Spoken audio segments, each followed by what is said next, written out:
Good afternoon. I'm Tom Sliker, and glad to be here at Drupal Camp Asheville.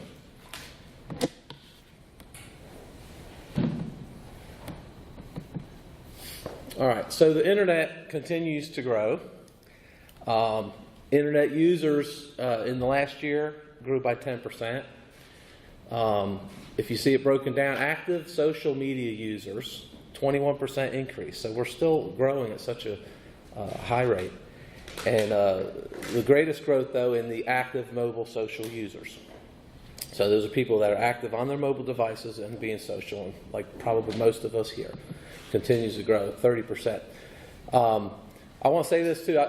My target audience is usually small business people that aren't necessarily technically astute. Okay, so this is a little bit off my normal audience, but and I do want to kind of encourage people, if you have something to say or question or something not clear, I'd love to have your participation. But so this chart I like. It shows the kind of where people put their advertising money over the last 40 years or so, and you can see how in 1995, internet obviously went from zero to where it is now, which is now crossed over television, television, and you can see the decline of things like newspapers and magazines and print. And so my target audience as a small business person is small businesses, many of which have spent a lot of money in these other areas that are now in decline. And so we're trying to help them guide how they can use the internet.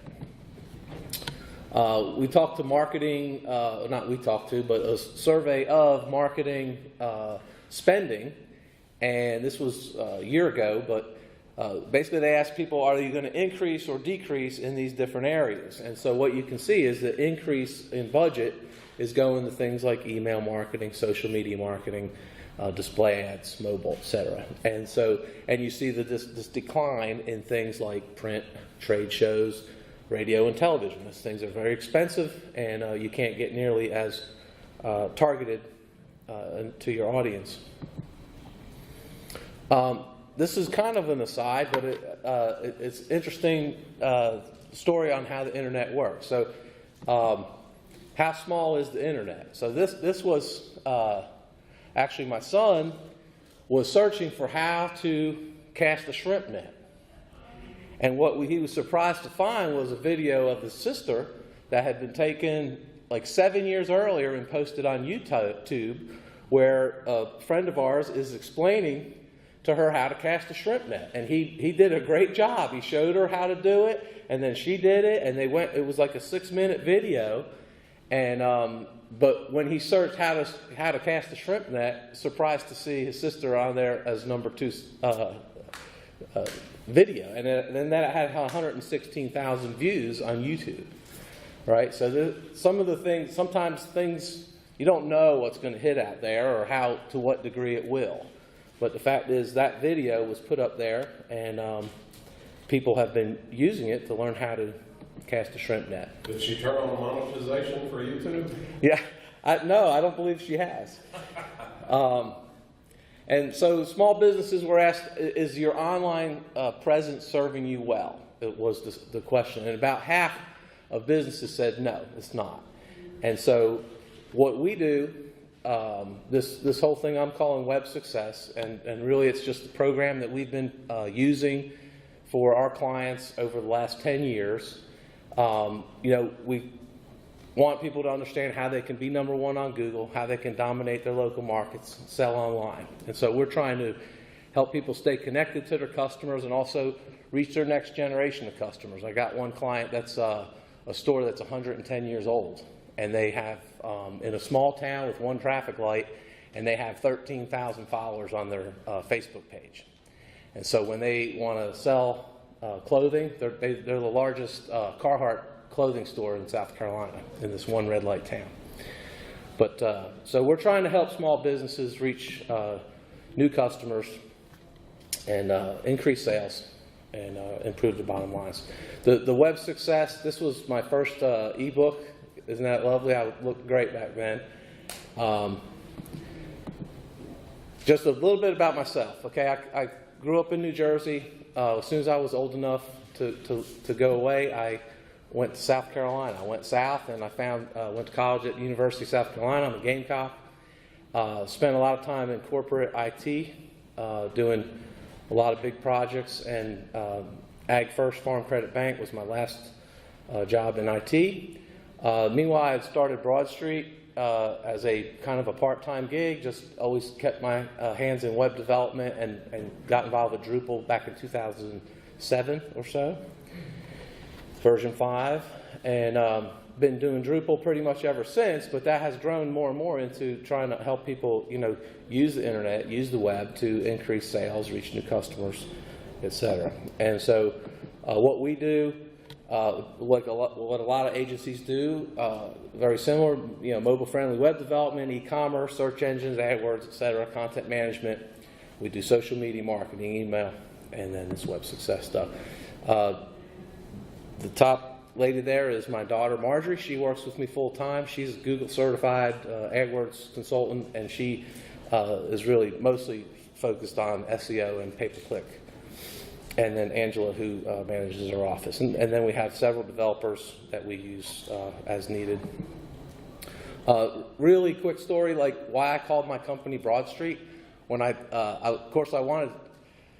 ended up with a domain that I'm not crazy about, broadstreetconsulting.net, because the ones I wanted. But the thing is, I really wanted to name my company Broad Street because when I was a kid, I grew up in this little town called Yardville, New Jersey, and there was this big street that went kind of through the middle of the town, and it was a very busy street with a lot of traffic, and so nobody was allowed to go across Bar Street. We could pretty much do anything we wanted on our bikes, go where we wanted, as long as we didn't cross Broad Street. And so Broad Street was kind of this, entry into unknown territory, if you know what I'm saying. And so what I see is, as I work with small businesses, it's a similar scenario where they know that the way they've been doing marketing and sales and advertising and things, it's not the future, but they're not sure what it is. And so Broad Street, our goal is to help them transform their business into an online entity that can continue to grow into the future as with the internet. Just a few quick, I'm not going to do too much details, but these are what's happened is I've kind of gravitated toward a certain type of client, and most of these are family businesses. They're between, say, $500,000 and $10 million a year. That's a broad range, but still you're talking about family businesses run by a handful of people and a really strong staff, and committed to a certain product or a certain niche. And so, but most of these guys, a lot of these businesses are in like a transition where you have somebody's getting close to retirement, or at least thinking about it, and you have the next generation kind of taking over, and one here is the first one there is Busby Trucks, which we're going to talk about a little bit in my couple case studies here. But they're in this same red light town, and with 26 employees and shipping stuff all over the world. This other one here is a technical school up in Pennsylvania that is also a family-run business. This is the younger son that has taken over, and we're doing a lot of Google work with them, a lot of AdWords, and also web development. And CotDoc is another one that's a real niche player that has built an online e-commerce store and has continued to grow his business very rapidly. And then Tyler Brothers was the one I mentioned about the store with all the Facebook users. So what I call the web success strategy is it's really just a matter of looking at certain things that need to be done if you want to have a complete online presence, and how you can use the internet to continue to grow your business. And so one thing, I start with the website and the storefront. It's kind of like the home base. Like you need a website, and if you don't have a storefront, if that's not part of your business, you're remote or vagabond or whatever it is, that's fine. But some of my clients already have a store. And so do they want to drive more traffic into their store? How can you use the internet and social media and so forth to drive traffic in? Or are they trying to push people more to the web or more to some other means? So we talk about website and strategy as far as what do you want to accomplish with your website and storefront, how these two can interchange and work together. So we also talk about local strategy. More and more, some businesses really depend upon people being close by. If you're a dentist, you're probably going to be focused on people within a certain number of miles. But if you're selling truck parts and you're shipping them, you can talk to anybody in the world. So we'd like people to think through that, and we talk through that. E-commerce, how are we going to do e-commerce? And again, these are small businesses that for the most part haven't done it. Are we going to take credit cards online? Are we going to, there's a lot that goes on with doing e-commerce, whether it be inventory integration and so many other things. So thinking through where we're going in the short term and the long term for e-commerce, email marketing, content, and social. And then within the search, we break it down by SEO and pay-per-click. So that's kind of what we start with to talk to people and say, what do we want to do with your business? And the ones in the darker red there are and the blue ones together make up the 9. So this is another way of looking at it. And so, again, this might be, I feel sometimes with you all, I feel like you're more advanced in technology and living on the web than my typical clients. But the idea here is that people are out on the internet and they're looking for stuff. And where are they and what are they looking for? And so people are using things like Google and Bing and so forth, and these review sites, and people are out searching. And the idea is, how do we take those searchers and convert them to be followers? So we advocate content marketing, right? What are we writing about? What are we talking about on our website? Are we using social media? Are we talking about the things that are important to our customers? And the idea is to kind of get them from these random people searching on the internet to somebody who recognizes you, pays attention to you, maybe follows you, and then ultimately becomes a prospect and a customer. And so on the left side, we've got these things that we, basically the same items that we had listed on that other chart. But putting these products all together to accomplish this, which is ultimately to get new customers.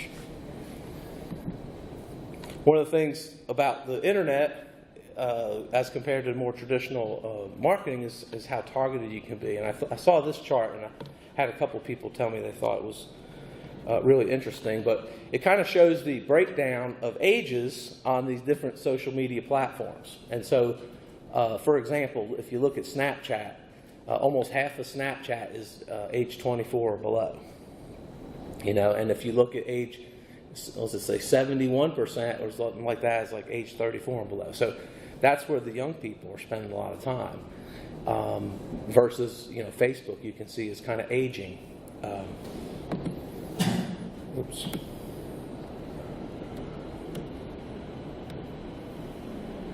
This is just another one too. I try to explain how big the internet is, but this compares countries, the number of people in different countries, to these social media platforms. Okay, so Facebook has more users than China has people. Okay, so it's just such a huge number of people. The target is kind of hard for us to comprehend how many people are out there on a tool like Facebook. So what I want to do is just kind of walk you through a case study of where we kind of touched on with one client, how we touched on each of these different areas and the type of things that we can do. And hopefully it'll give you some ideas. And by the way, this is an introduction webinar. What I'm doing a 10-part series, and this is just like the introductory, okay? And then we go back through each of the 9 in a little more detail and help you understand how to actually implement some of this stuff. So this is a high-level view, and we're going to look at Busby's and basically how they started out as literally like a paint and body shop with one little shop. The local junkyard went out of business, and he bought a bunch of his old junk and started selling parts, and very quickly realized that you could sell an engine for an old Chevy, let's say for $1,000 or $800, but you could sell an engine for one of these diesel trucks for $8,000. And it's basically the same amount of work. And so what they've done is they've ended up with a little niche on these flat-nosed trucks. They're like Isuzu, NPR, Mitsubishi Fuso, UD, etc. And so they actually ship these parts all over the world. One of the things that I didn't realize, the way our economy works and the world economy, one thing is, America is a very wealthy country. We like new stuff, right? So we'll buy a truck and we'll run it for 300,000 miles and then we'll be ready for a new one. And people overseas are happy to get our trucks with 300,000 miles on them and get another 200,000 miles out of them. So anyway, there's a huge demand overseas for parts for some of these trucks. So first, looking at the website and the storefront strategy. One of the things was, sorry, I'm messing up. With the website, again, you'll find if you look at my websites, there's a lot more beautifuler websites out there. So we're really trying to emphasize function over form. It's really about people clicking on the right buttons and doing what we want them to do when they're on our website. So we have a website. It's been in Drupal. It's been out there for probably about 10 years now. It works very well. We actually implemented on top of Drupal Commerce, so we're prepared to, when they're ready, we can start selling things online. They prefer more of a consultative sale with these parts. A lot of people think they know what they want, and they don't know until they call. And so at this point, there's very few parts that they would want to sell off the website. They want somebody to call, and they want to talk them through it. And that's the way that's remained, even though we continuously question, is there anything we could do to allow that transaction to happen in real time? Of course, it had to be mobile friendly. Also, we have a lot of Spanish-speaking customers, and we have a Spanish staff on the phone, so we really try to cater to multiple language, but especially Spanish. And then again, what we're mostly driving for is that call now. That's really what they want, is phone calls. And I'll show you also the little parts request form. So their typical users are, a lot of times these are mechanics looking for something specific, like I need a transmission for this particular thing.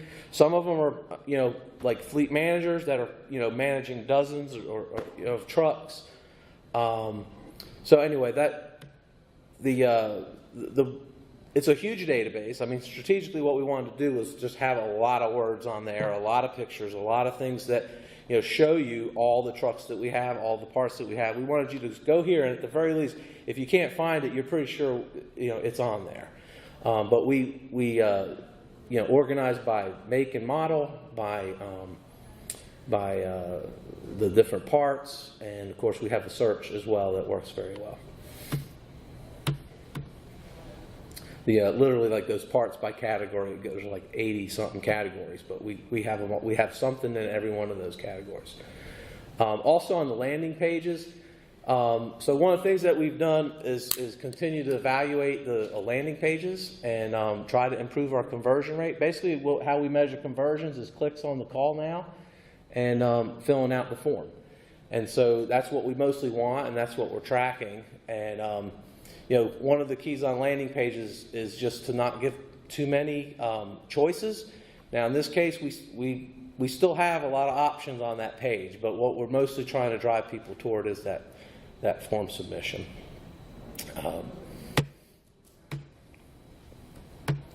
Email, we do have an email list that has been growing, on a monthly basis for all these years, and so we use Constant Contact for that, and he tries to get at least a quarterly email out. But again, everybody's different, so you never know how you're going to reach people, and so email is still an important factor in trying to get to clients. So we always try to have something to say. you are, I'm sure, familiar with the feedback you can get from Constant Contact.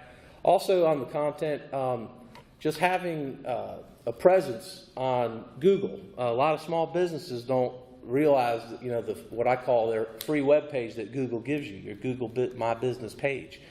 So many people I meet that own businesses that, it still says claim this property or whatever, but, they're missing an opportunity that Google's already gone out and pretty much cataloged everything they think is a real business, and you have an opportunity to claim it and, use that as a front door to your own web presence.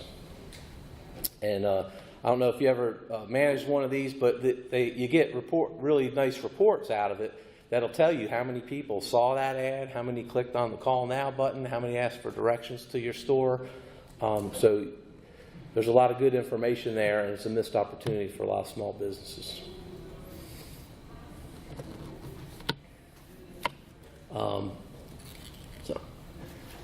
This was just showing the reviews, like the reviews is really important more and more. I believe Google is more and more checking the reviews, and if you have a lot of good reviews, it's going to help your ranking. And so I always encourage people to when you have a customer come in and say you did a great job, would you mind leaving me a Google review or leave something on Yelp? And sometimes it's just a matter of asking, but it needs to be done.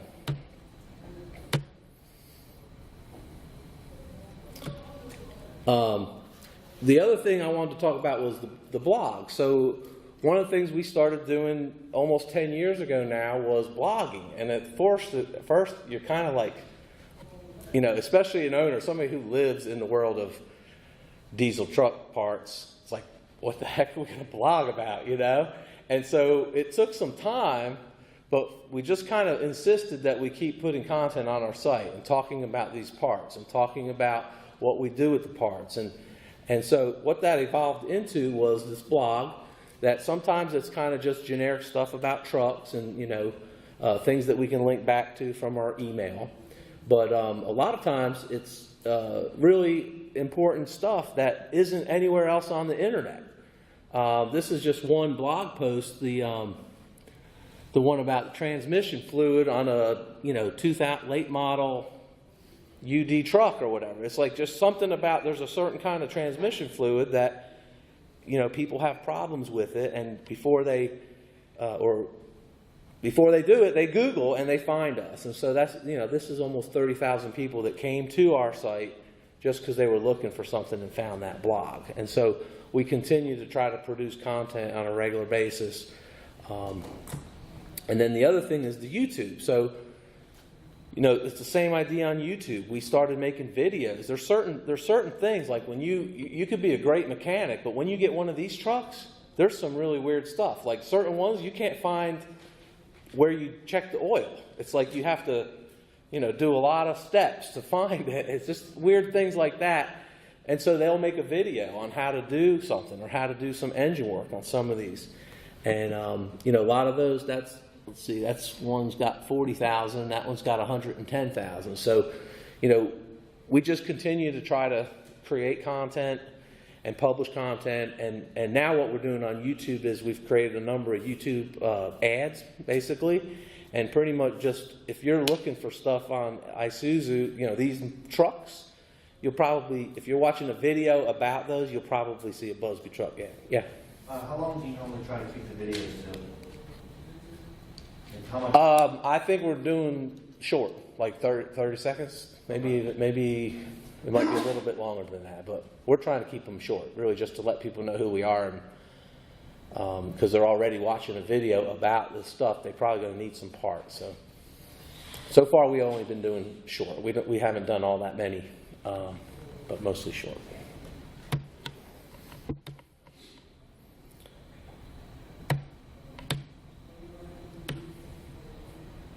So really just to kind of summarize on Busby, what we did, we're doing those things on the content, the blogs, the reviews, the videos, the e-commerce. I think I mentioned we're not doing full e-commerce right now. They prefer the phone calls.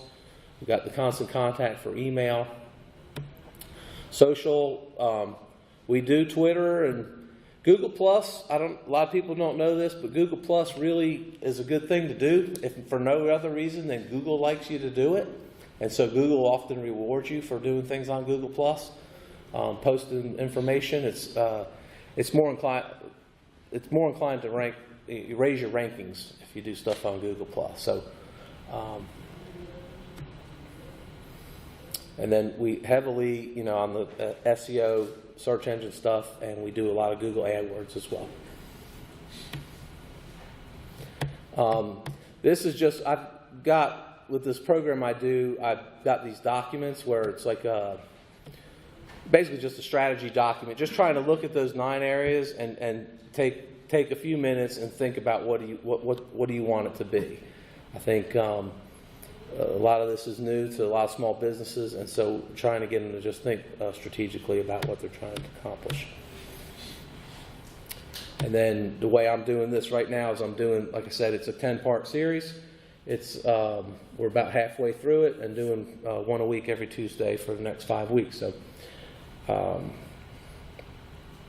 anyway, that's my examples. I love to hear any ideas that you all have or any comments or questions. What are the implications of affiliate marketing in Drupal? I mean, and tying it to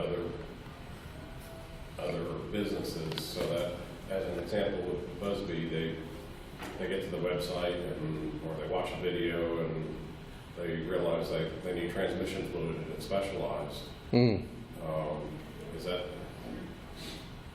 I think it's a possibility. We haven't really talked about that in a long time. We used to joke because some websites will actually sell AdWords on their site that end up being all their competitors, which that's leading them to your competitor in one respect. In others saying, well, they were probably going to leave us anyway, and we got 1/3 of our AdWords budget is coming back to us, or some fraction anyway. But yeah, the last time I don't know what the possibilities are. Again, what they're really trying to drive is those phone calls more than anything, and good form requests with the completed data. If they can get those, they can sell parts. The good news is that looks like something that won't compete against Amazon. That character of commerce. Yeah, I think it's a really tight niche, and it's the fact that it's used. He's a lot of his value is the fact that he can acquire all these trucks and process them in a timely manner. Yes, sir. How is the e-commerce on Drupal developing? I know you're not fully using it yet. Have you been keeping up with? Everything I do is Drupal 7, and Drupal Commerce works like a charm. I didn't mention this, but since we're in a Drupal group, I'll tell you, we've been hosting Drupal. We use Ager, which is a multi-site management system, and it's perfect for me as a pseudo manager. Like I don't have to go to a command line. I can just go create a new website. I can clone things and back things up. I can use Ager as my control center for managing 30 or 40 websites. AEGIR. It's a multi-site. It's a multi-site manager, I guess is how you would say it. But if you want to play with it, you want to pull something called VOA, which is yes. Super Octopus and Ager. You're right. And you can install it in it. Ager's a nightmare to install on its own. So there's actually a way of installing VOA. You're right. It'll do it, set it all up. That's what we do. That's right. I have a sysadmin that does all the nuts and bolts of that. So I believe what you said is right. Everything we do is VOA. Yeah, VOA is the way to go. It's almost trivial to set it up. Follow the instructions. It's basically a pre-built server. It's basically a pre-built server that supports Ager. And but I'm a pretty big fan of Ager. Again, I don't do the things people might hate about it. It's probably not the part I do. But for me and what I need to manage dozens of sites works really well. And then what I was getting to was we basically have what I call our out-of-box site. So we've built a site that over the years, when I press the button and say create a new site, our installation profiles build the exact site that I want it to be. So there's very little tweaking to do. And I've got something I can immediately, build something that the customer can see. And So I do use Drupal Commerce. I'm a big fan of it. It works like a charm for me. Our out-of-box site, like I say, I press a button, and when it comes up, we can start doing transactions within an hour. I mean, it just works for me, for what we do. So it's not ready for Drupal 8 yet. Well, Ryan was here earlier. I think they just released Commerce. Is it Commerce 2.0? Yeah, it's released. It's close. It's not far off. Yeah, that's right. Which is September. Mm-hmm. Yes, sir. I had a question. You mentioned about using Google Plus. Can you share more thoughts on that? Like what exactly can you do? Or what? Yeah. Well, what you can do on Google Plus, I mean, to me, it's kind of like a hybrid of Facebook or Twitter, but it's just another place to put content. But the thing, I don't have the chart handy, or I'd show you, but I've got a chart where somebody reverse engineered search rankings to see what different factors affected different things. And one of the things that came out was Google Plus was pretty high up there. So you know, and we've done a number of experiments where we did things on Google Plus, and you know, sometimes when you talk about something on Google Plus or publish on Google Plus and then link back, it helps your search rankings. So that's the main reason we do it. We do it because it helps, not necessarily because people are on Google Plus looking for information. I don't think. Does anybody here use Google Plus regularly? Okay. Do you have, for what? For our business. And do you like go out there and publish stuff and also follow people? And, But, yeah. yeah, we both are. Yeah. So there was a group. I know there was like a tech group down in Charleston that was like really active in Google Plus, and so I got on Google Plus a little bit and just to see what they were doing, but I don't see a lot more than that. Groups in Google Plus because there's nothing else in it. Yeah. So you own it. You don't have to deal with all the crap that comes with Facebook. Yeah. Yes, sir. The YouTube videos, how do you drive traffic from them back to the site? Do they have your phone number on there? How does that help actually build business for like BuzzFeed? Yeah, I think it does. I mean, it's pretty clearly labeled. You know where the website is. You know, it ends with some kind of summary. I think of telling them where to go with the website address and stuff like that. The video itself links them to. Yes, and actually, I think since we've done these, I think YouTube's giving a lot more options, and we probably need to go back and enhance these to do all the new cool things you can do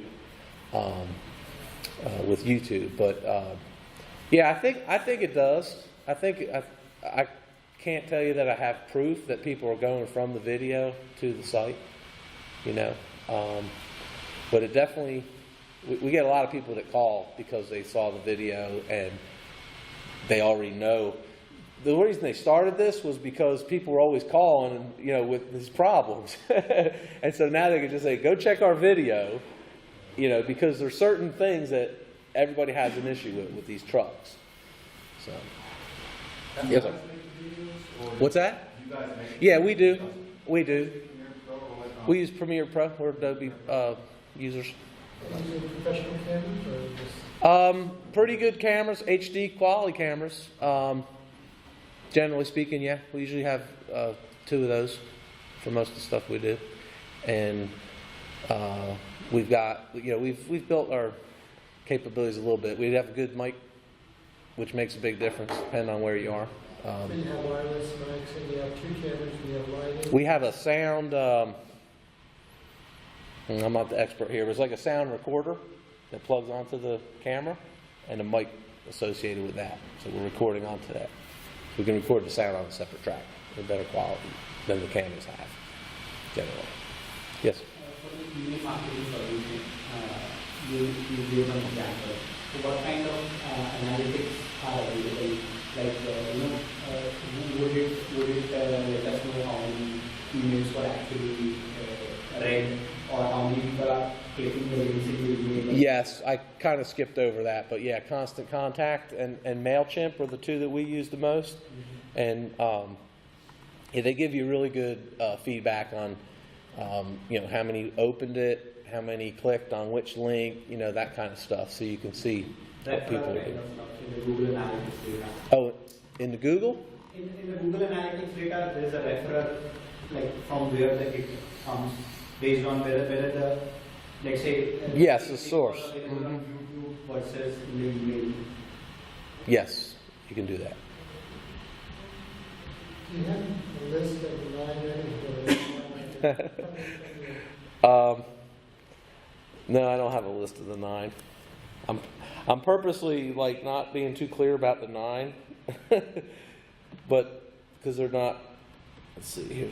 Are you rolling those out on YouTube, or how are you rolling out the 9? Yeah, mostly I'm doing like a go-to-meeting, and then I'm doing a recording that and putting them out on YouTube right now. What's your YouTube channel? Good question. It's Broad Street Consulting is the name of the company.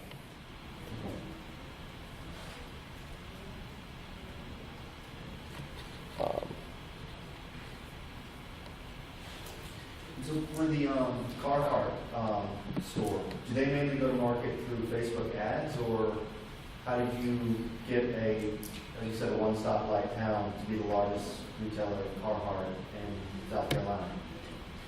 I think Facebook was a big part of it. They kind of adopted early on. They love Facebook, and it seemed like our one thing is they have enthusiastic customers.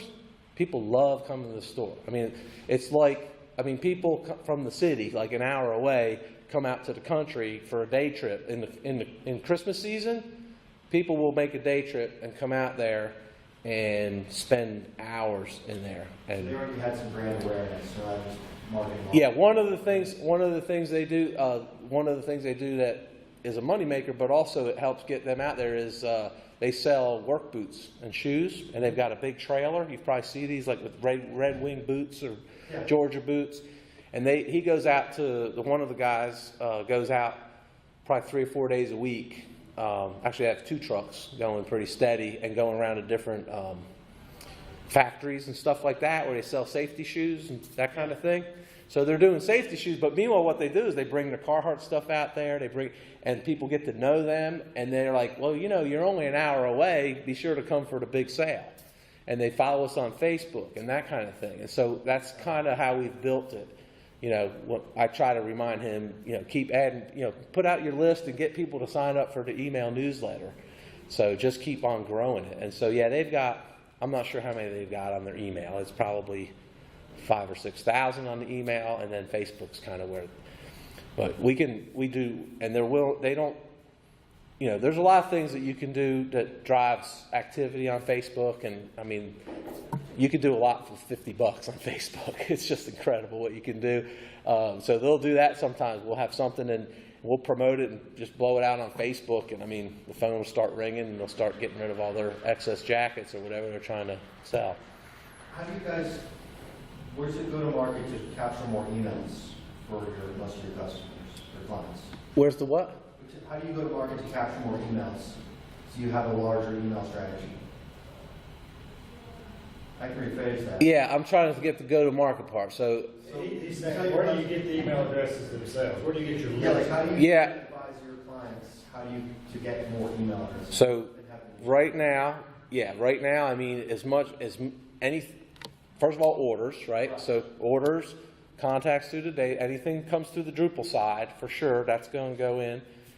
We do have, our standard package in the past did not do this, but our new latest version of our out-of-the-box site now automatically, sends it to either Constant Contact or MailChimp, so we don't have that double entry that we've had in the past. But also, we try to get them to do things in the store. Definitely anybody that comes in that store probably has an email address, and so that's not the best quality. Usually don't have to get great quality with people writing these long email addresses. So that's about probably the best answer I have is just, keep going. Any other system, every once in a while I find out that, they have this other system where they're collecting email addresses or whatever. We need to bring those in and have a process to keep our list growing. Have you worked with clients outside US? I would say no. Okay, and within Yeah. the US, let's say we are talking about the East Coast or the West, if you have worked with different clients, do you see the strategy when you engage a client initially, the strategy changes based on the demography or the part of the world?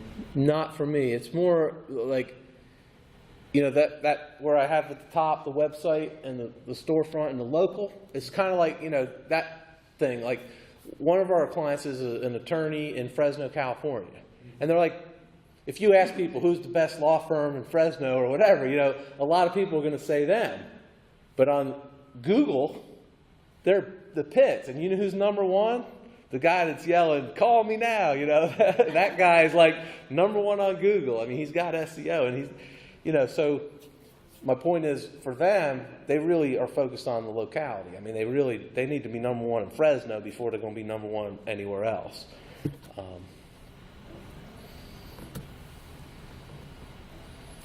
All right.